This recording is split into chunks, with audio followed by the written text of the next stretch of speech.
काय म्हणणं आहे तुमचं? काय म्हणणं आहे तुमचं? ते ज्या मूवीचं शूट होतं त्याच मूवी संदर्भात आज एक मीटिंग होती. ती मीटिंग बराच वेळ चालली. मीटिंगचा निष्कर्ष काही चांगला लागला नाही. Hello everyone, this is Suyash Deore आणि स्वागत आहे तुमचं सदा बेरोजगार या युट्यूब चॅनलवर. माहिती आहे, बऱ्याच दिवसांपासून व्हिडिओ बनवत नव्हतो.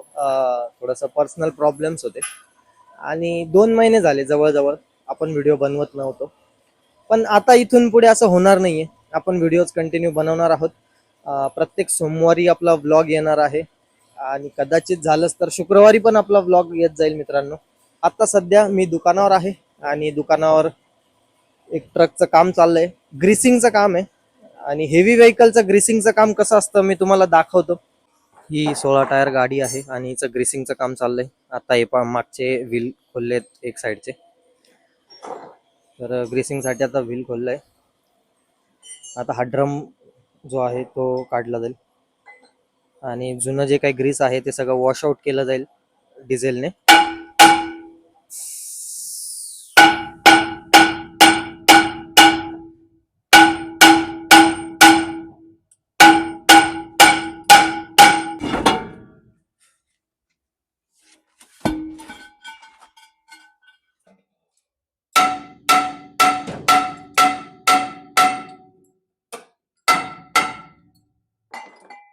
हे जुनं ग्रीस आहे, बघू शकता किती काळं झालंय बघा. आता हे सगळं ग्रीस क्लीन केलं जाईल आणि नवीन ग्रीस भरला जाईल याच्यात. कितने बजे? 11 बजे रे। इसलिए वो गाड़ी लगाने देते हैं, लेके जा बोलिए क्या जब रोड खाली से आते।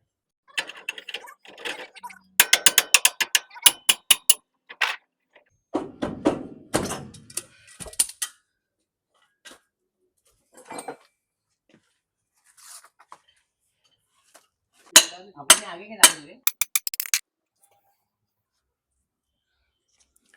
हे जुनं ग्रीस सगळं काळं झालेलं, जळालेलं. ग्रीस बदलणं फार इम्पॉर्टंट असतं. लायनर तुम्ही बघू शकता, हे ब्रेक लायनर जे घासले गेलेत. तो 150-200 देंगे और 600 रुपए किलो ग्रीस मारेंगे। आता हे डिझेल वॉश करताय सगळं, बेरिंग वगैरे जे काही आहे, oil seal bearing. Oil seal तर ॲक्च्युली नवीनच टाकतील. प्रत्येक पार्ट असा क्लीन केला जातो डिझेलने. डिझेल वॉशनेच ते ग्रीस सगळं निघतं.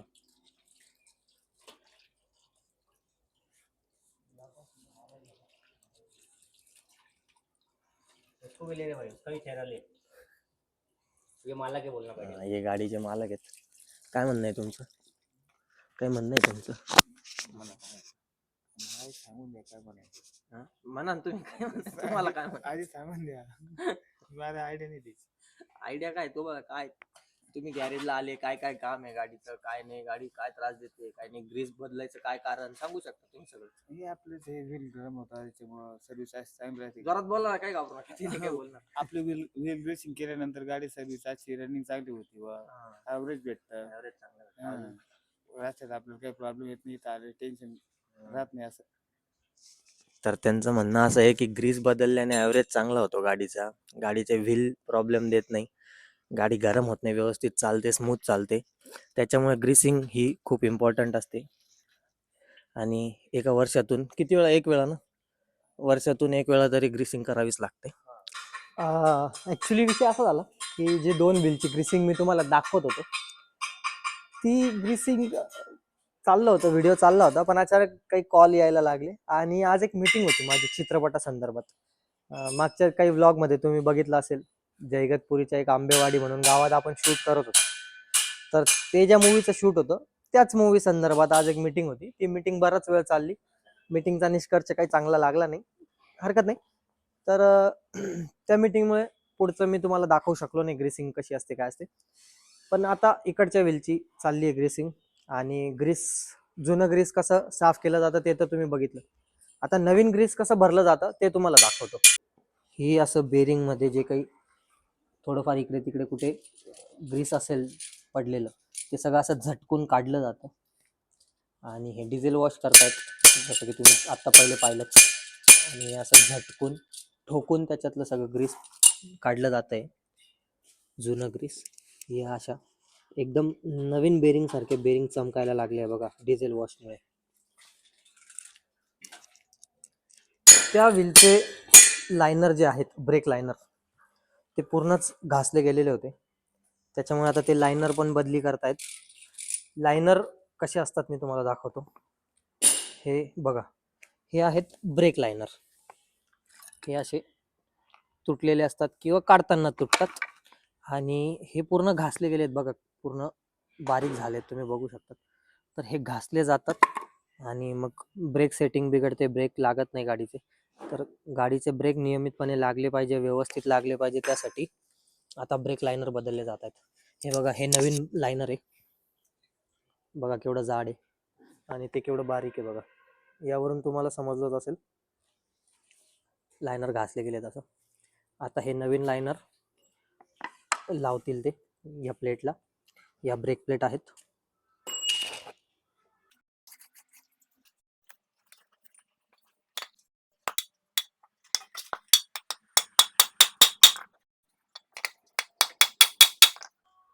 एकीकडे लायनर ठोकण्याचं काम चालू आहे आणि इकडे हे ग्रीसिंग आता होत आहे. नवीन ग्रीस भरलं जात आहे, सगळं धुवून पुसलं गेलं आहे व्यवस्थित.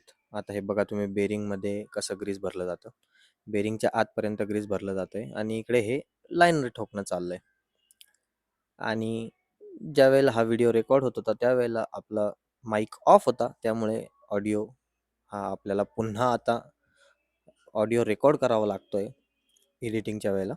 सो थोडंसं ॲडजस्ट करून घ्या. आणि हे याचं बेरिंगमध्ये आपलं ग्रीस भरणं चाललं आहे, सॉरी.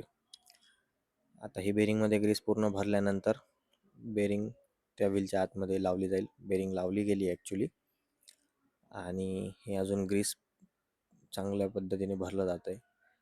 जेवढं जास्त ग्रीस असेल तेवढं चांगलं असतं, तेवढी गाडीची लाईफ वाढते, तेवढं व्यवस्थित व्हील रन करत असतं आणि गाडीचा ॲव्हरेजवर पण फार फरक पडतो.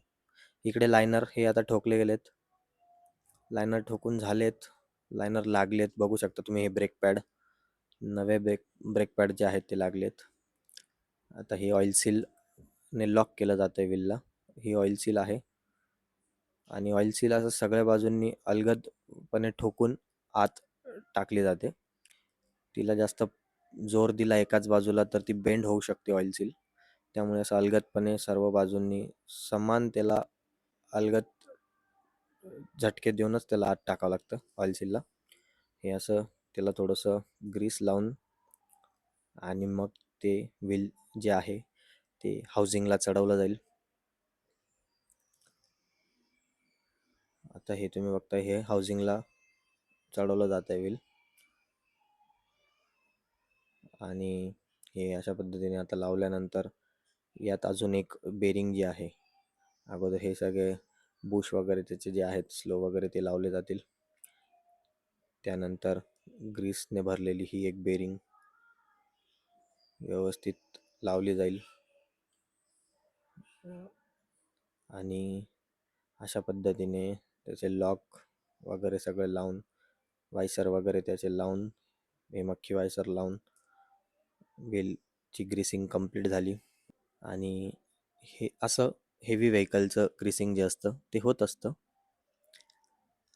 आणि मेन गोष्ट म्हणजे हे जे इरफान भाई आहेत यांचा रोजा आहे मित्रांनो, म्हणजे यांनी महिन्याचा रोजा जो आहे तो ठेवलेला आहे आणि पाण्याचा कुठलाही घोट न घेता सकाळी 4:30 ते सायंकाळी 6:30पर्यंत पाण्याचा कुठलाही घोट ते घेत नाहीत, काही खात नाहीत. असा पूर्णपणे ते रोजा 1 महिन्यापर्यंत ठेवत असतात. आणि एवढं सगळं असूनसुद्धा ते एवढ्या जड वाहनांचं काम पण करत असतात. त्यामुळे सांगतो मित्रांनो, कुठलंही काम छोटं नसतं, प्रत्येक काम हे तेवढंच मेहनतीचं असतं आणि प्रत्येक कामाला तेवढीच रिस्पेक्ट भेटली पाहिजे.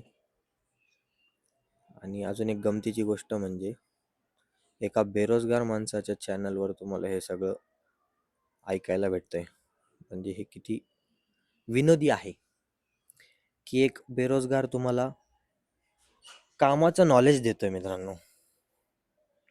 जसं की आता तुम्ही बघता इरफान भाई पण हसताय आपल्या जोकला. साहजिक आहे. बेरोजगाराकडून या अपेक्षा सहसा कोणी करत नाही. पण या चॅनलवर तुम्हाला असेच इन्फॉर्मेटिव्ह व्हिडिओ बघायला भेटतील. तर भेटू नवीन विषयासोबत नवीन व्हिडिओमध्ये.